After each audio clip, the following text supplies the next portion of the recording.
What's up, guys? Mickle here, and it's actually John Deaton's birthday today, so a massive happy birthday to John Deaton. But in honor of that, I want to do a special video today where I break down how critical John Deaton has been to this Ripple SEC case.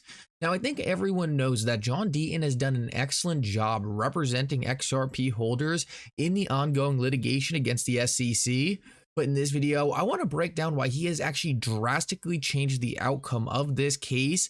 And I actually think he is going to be one of the most important factors for getting XRP the clarity it needs to be the only regulatory digital asset in the United States market. After that, though, I want to transition and actually talk about something that is very exciting. We just got a brand new bill from Congress that significantly attacks the SEC and makes it clear that cryptocurrencies are commodities in the United States. Make sure to stick around to the end of the video to see that. This is very critical for cryptocurrencies going forward. Like always, your support means so much to this channel. Make sure to take a quick second to like this video and subscribe to my channel. It's really going to help me out so much. Also, if you ever need a good place to buy some XRP or the Flare token, make sure to check out my favorite exchange Uphold down in the description of this video. With that said though, let's jump right into it, and I hope you guys enjoy the content. So I want to start this video off and actually share with you guys a discussion that Crypto Eerie tweeted out earlier today. Now this was absolutely fantastic, and I thought it was super interesting because these are some high-level lawyers right here talking about the ongoing Ripple SEC case, but interestingly enough, none of them are in the XRP community. I think this is fascinating because a lot of times we talk about this case from the perspective of people inside the XRP community and listen to lawyers who are also inside the XRP community. So I think this is a very good listen right here, because what you're going to understand is people who are outside this community are now really starting to understand what the SEC has done here and how XRP holders have completely changed the tide in this case. Listen up to this, and then I want to break down John Deaton's role a little bit more in depth, because you guys are going to have such a great understanding of how critical he has been. We filed amicus briefs in Ripple, Library, the Wahi insider trading case. We just filed one in support of Coinbase's writ. The Ripple case is a good example, by the way. You were saying, what can individual participants in this space do? It's not easy to do this, but in the Ripple case, I think it's been very effective that holders of the XRP token have tried to have their voice heard in that case. Because in every SEC case, you've got the SEC that purports to be looking out for investors' interests, and you've got the defendants who the SEC has accused of doing something wrong. What you don't have is actual representation by the investors. And in fact, the SEC discourages that and tries to keep people out of those cases. And there are ways to get your voice heard in those cases. It's not super easy, but it's also not impossible. So I would encourage people, if they are involved in the tokens that are at issue in a particular case, to look for a way to have the judge hear their voice directly. And I think that social media is a big thing too. I think that regulators are looking at people's tweets and trying to understand the general community. So I would say that like the SEC comment letters and speaking up on social media, things that are important to people is looked at. How meaningful is this Ripple decision, do you think, for the industry? Any of you can answer. Well, I'll say, having seen how the SEC treats losses in other areas, the SEC will immediately say, well, that's limited to the facts in that case. So it's a one-off, has no relevance whatsoever. The rest of the world will have a different view, and obviously, I think it depends. I mean, the judge will, because it's on summary judgment, which means that the facts have been fully laid out for the judge. The judge will likely, the order will be detailed both factually and legally. And so I think there will be things in there that everyone will want to use. But the SEC's reaction will be, well, it's that token, that case, and shouldn't apply it elsewhere. I mean, Ripple just said they spent $200 million on their case, or they're going to spend that amount. I mean, who has the time or energy to do that sort of thing on a routine basis? But in terms of getting a clear answer, as a litigator, a person who sees the world through those eyes, I think that's the best way to get clarity here. But the real question is, who has the war chest, right? And then the answer there was Ripple. The answer certainly wasn't library credits. And now the answer is Coinbase. Everyone would love to fight to the end, but it's so expensive, and the length of litigation, you file the complaint, you allege what you think the other party did is wrong, and it could take years of discovery and fighting back and forth and motions before it ever gets to a judge or jury to make the final determination. So a lot of options for companies is limited. Usually you can really only settle unless you have the war chest to take it to the end. With all of this enforcement action, I think they've galvanized the crypto community. Maybe they underestimate just how much wealth there is in the crypto community, but they've galvanized them even behind companies like Ripple, which were, let's be honest, largely hated within the crypto community.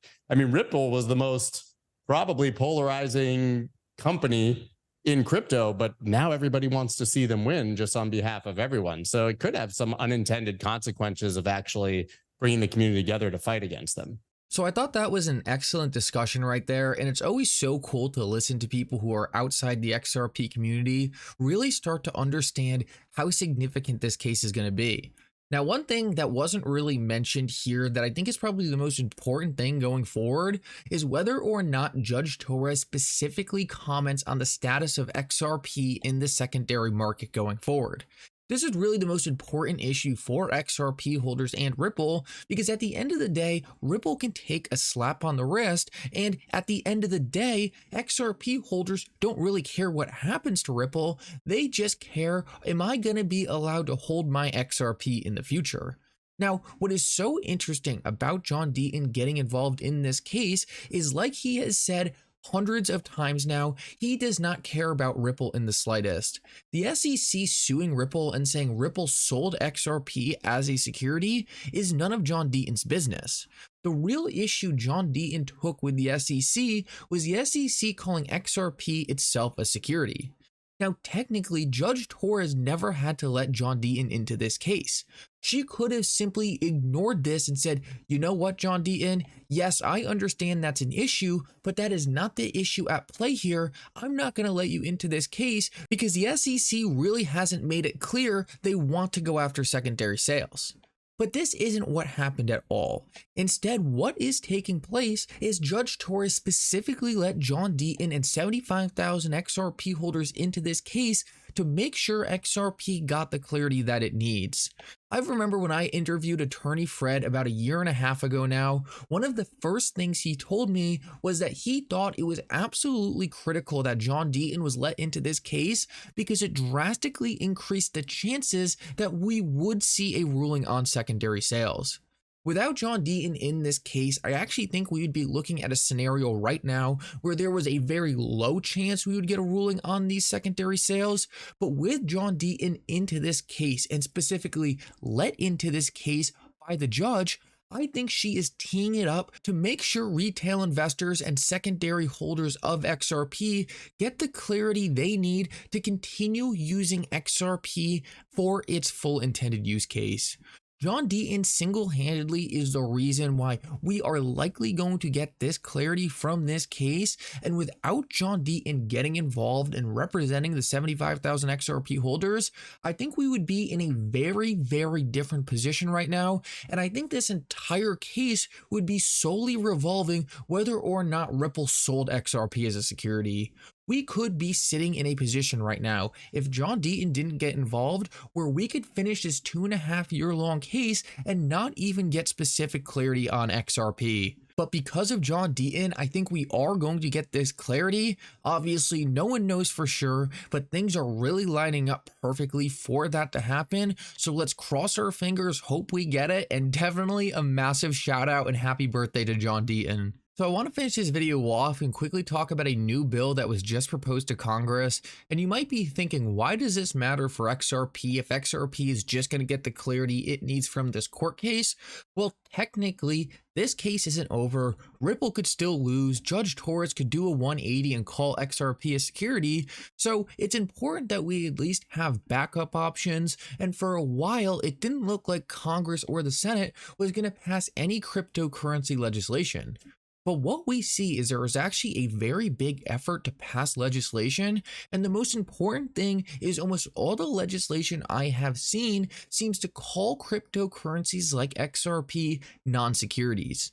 Now this is very important because I think at the end of the day, the idea of Judge Torres actually calling XRP a security is almost zero. But there is a chance out there that she doesn't comment on XRP itself and simply says the SEC was not able to prove it was a security. Now, this still doesn't give XRP full clarity. We just know that based on this case, she's just not willing to say XRP is a security. So that will still be clarity going forward, but that's not full clarity. And that's why it's important to have bills like this passed, because even if XRP does get all the clarity it needs from this court case, this will help the rest of crypto. And in a worst case scenario, if it doesn't, it's important that we have backup options like this. So take a look at this. This is very exciting. What we see is that this bill clarifies that these assets, cryptocurrencies, are always commodities, and it specifically goes at the Howey test to separate an investment contract asset from a security. So this would completely get rid of the SEC's ability to call the asset itself, the cryptocurrency, the security. Now, I actually think this bill does a really good job of leaving the sales of the assets, the initial coin offerings, those kind of sales to the SEC, because at the end of the day, those likely are securities transactions.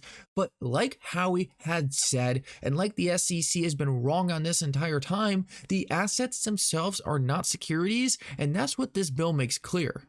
There's one other very interesting thing in this bill that I think everyone is going to like a lot, and that is that if the SEC sues someone saying they had an illegal securities offering and they lose the case, like it looks like they're about to lose the case against Ripple, they will have to reimburse the company they sued. Now, right now, essentially, when the SEC sued Ripple, Ripple's going to pay $200 million to fight this case against the SEC. And if the SEC loses, they're just going to shrug their shoulders and say, okay, whatever, we got it wrong.